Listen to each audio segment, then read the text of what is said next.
Now, here's the question. You're big, you're strong.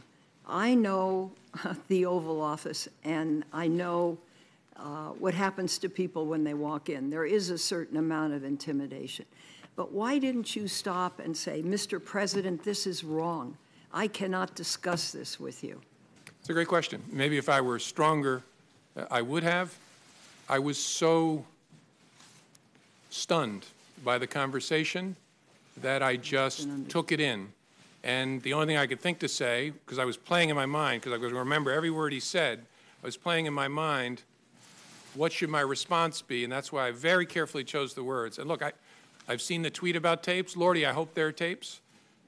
I remember saying, I agree he's a good guy, as a way of saying I'm not agreeing with what you just asked me to do. At the time, did you say anything to the President about that is not an appropriate request, or did you tell the White House counsel that is not an appropriate request? Someone needs to go tell the President that he can't do these things? I didn't, no. Okay. Why? I don't know.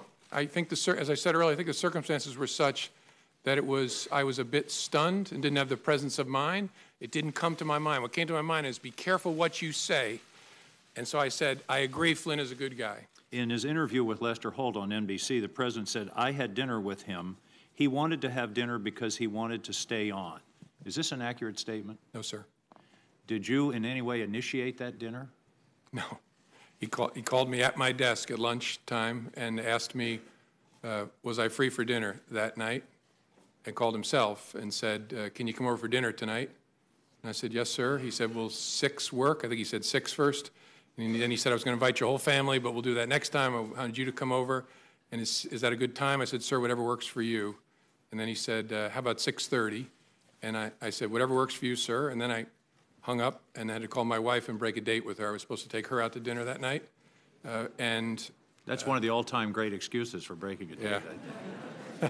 In retrospect, I love spending time with my wife. I wish I'd been there that night.